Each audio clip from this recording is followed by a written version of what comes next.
Welcome to the Rich Report, a podcast with news and information on the world of big data.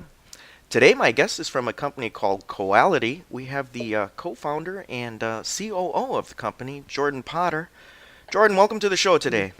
Hey, it's nice to meet you. Well, it's great to have you on the show.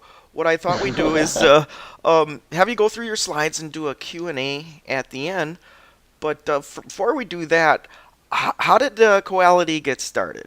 Oh, It says here it's a continuous integration platform for developing code in the cloud. definitely. So I think our story is somewhat fascinating. Of course, I am incredibly partial. Yes. Me and my co-founder, Jonathan Chu, we were at Palantir at the time. And while we were there, we saw a very nasty issue having to do with CI. And so we decided to forge our own company called Koality, which you see the slide for today. Got some investment money from Peter Thiel and a few other well-known investors. And from there, we've been working on this problem ever since. Yeah. Yeah. Well, let's learn more about Koality. I watched your video on Mm-hmm. how it seems to streamline the whole development process. Why Mm-hmm. don't you tell us more? Sure, well, I'll just go through the slides then. So with Quality, I'm just going to tell you about what we're working on, why we're working on it, and why we think everyone in the world should be using it. In particular, out in the field, we see three somewhat nasty issues. These are the three that keep coming up.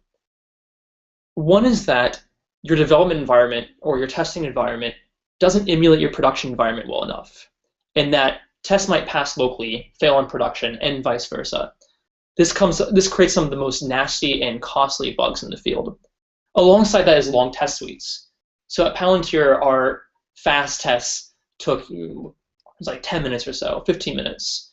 For a longer test suite, it was 2 hours, and there was even a test suite full of automation that actually took 2 weeks. And so with long test suites, if you actually want to wait for all the tests to pass to know whether your change was good or not, or if you want to wait for all the tests to pass to know whether you can deploy the code or not, waiting 2 weeks or even 2 hours is completely inappropriate if you want to ship daily or even hourly. And the final one is broken builds. And when we talk about broken builds, what we're referring to is people submitting bad code and it poisoning the code base. For example, maybe I forgot a file or something more serious. I'm using the wrong version of MySQL or some dependency, what have you. The moment it goes in the code base and people are exposed to it, they can't get work done. They're blocked and your engineering team grinds to a halt because there's bad code that's being spread around.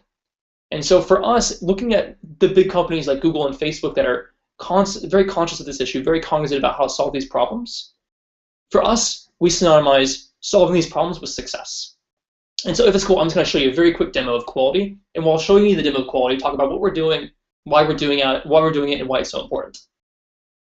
So here we go. Very, very quick demo. This is one of our pages. It's the repository view. And so what Quality does, we want to give you some guarantee that your code base is always in a good state, that it's always green.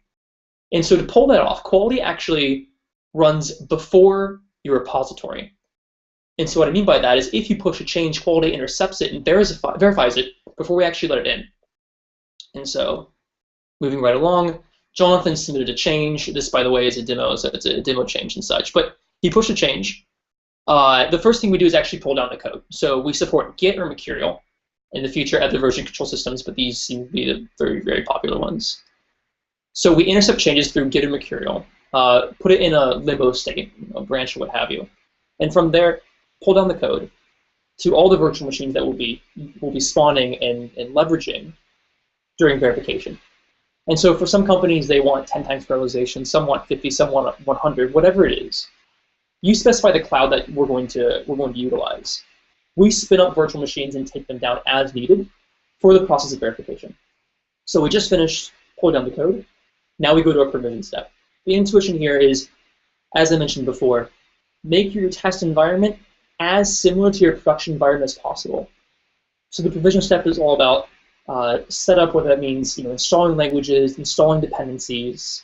It also includes setting up your databases, loading in the cached versions of your database, whatever. We can do anything here. The great thing is because we can run anything on top of Shell, even if you have something like some custom-built testing tool, whatever, as long as you can install it with Shell, we can install it here. And so after the provision step, we have our compilation step. For Python, this is our pip install. And then immediately afterwards, you specify your test sections. You can even have a factory here where you can have some clever way of splitting up your tests. But you might have your front-end tests, your back-end tests, your fuzzing tests, your stress tests, your integration tests, what have you. You specify as many test sections as you want and your level of parallelization. And so I think here we have 7 times parallelization and roughly 20 or 30 test sections. And so from there, we spawn all the machines, provision them in the exact same way I described before, so they're all the exact same, and then intelligently split up your test suite across all of them. And then here we have a failed test. This is like a assert true is equal to false for the sake of the demo. But notice that we keep running the test afterwards, just in case there's some test that's going to fail in the future. We're not just kind of like stop all verification. And so with this, because Koality found that the change was bad, because it failed some test that was very important, one of the platform unit tests, Koality will actually notify the submitter of the change. Hey, this is the problem. Go to this link to find out more information. Here's the bug, so on and so forth. And it won't actually be exposed to the codebase, which means it won't be exposed to the rest of the team. And the reason this is so powerful is now all of your developers know the codebase is always good. They can pull down the code with confidence, interact with the code in confidence. And you can also always take the latest change in the repository and go ahead and deploy it because it passed your full test suite, which is pretty powerful. Anyway, so I'm just going to skip along here. Running more tests, looking around, so on and so forth. So that's that. As far as leveraging cloud goes, we support AWS primarily because that's what most of our customers like. But even Rackspace or VMware Cloud, what have you, as long as you have some cloud environment for us to leverage when doing verification, we can use it. And so, for example, here's the AWS setup. You see access key, secret key, even user data. Looking at the rightmost column, you can specify your instance size, how many instances you want ready at all times, so on and so forth. But I think something very interesting, if you look at the middle column at the top, you can specify your base AMI, which is set to default right now. Although if you were to use EC2, for example, for your production environment, say you had your web server or whatever running on EC2, with that, you can specify that as an AMI, and we will use that and build on top of that for verification. Meaning, setup for this whole entire tool is meant to be very, very simple. Beyond that, another optimization worth mentioning is we do snapshotting and caching of previous results. The intuition being, if you're going to do so much work installing, MySQL version x.y, for every single provision step, for every single verification, you shouldn't be redoing that. And that holds true for the 150 dependencies or however many you have that you use for your testing. And so we actually snapshot previous work and only install the differences for every single verification. So that includes your dependencies and your databases, even like the cached and snapshotted version of the contents of the database. We can even also store cache results in repositories. Some of our customers have 5 gigabytes of data in their Git repositories and Mercurial repositories, which seems huge, but actually, it's surprisingly common. And so we cache the repositories and only send over diffs. Those kind of small optimizations allow us to get huge wins. So it's important to mention before Koality, if you wanted an enterprise caliber internal testing framework like something like this, it was incredibly expensive to build. It would take many, many months to produce it, and it would also take even longer to maintain it. And there's a problem here with incommensurate scaling.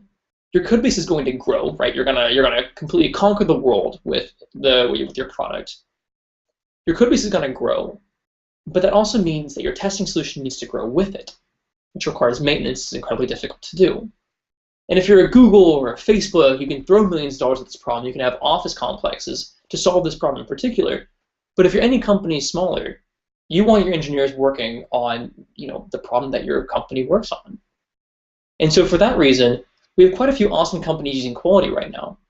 And we describe it as the most advanced off-the-shelf testing solution, solving everything that I showed you in the demo.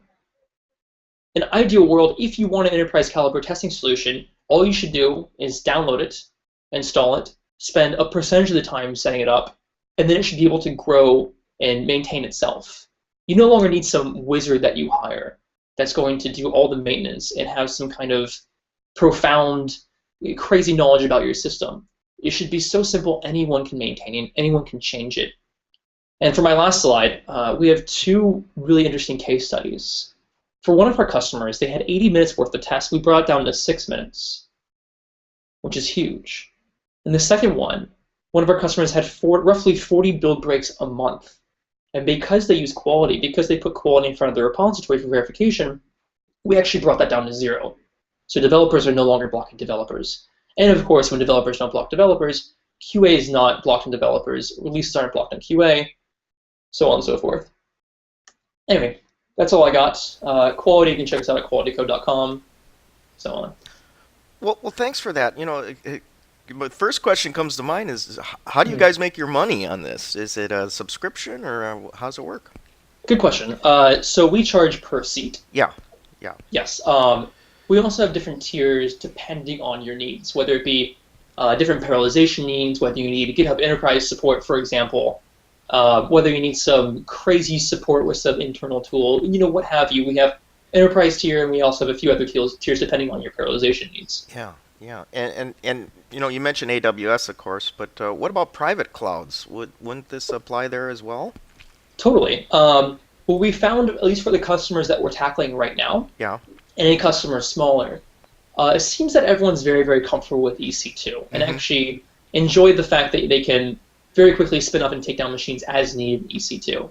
However, Koality is meant to support whatever cloud of your choice.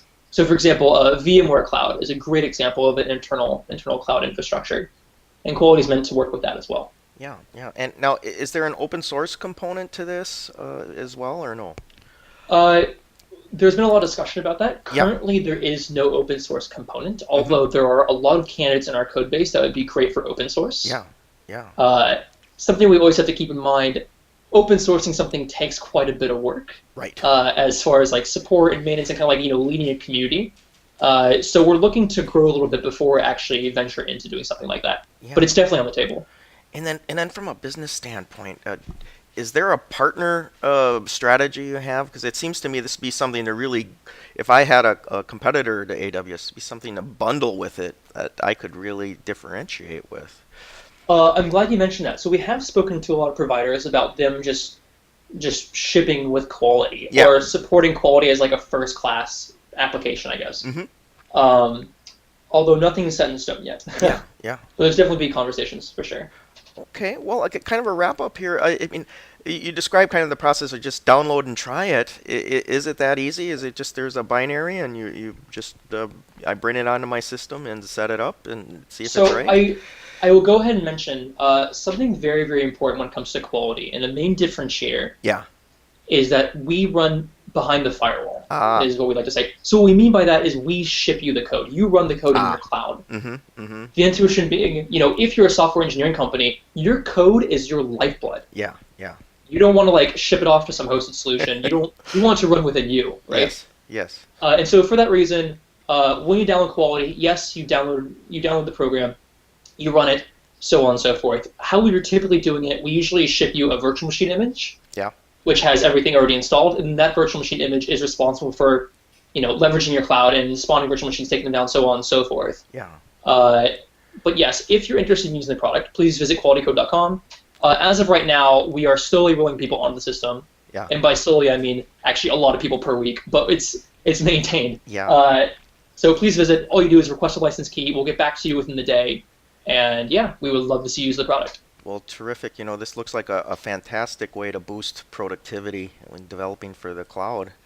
And I really want to congratulate you. This is it looks like a real achievement and something that's got wheels. So good job.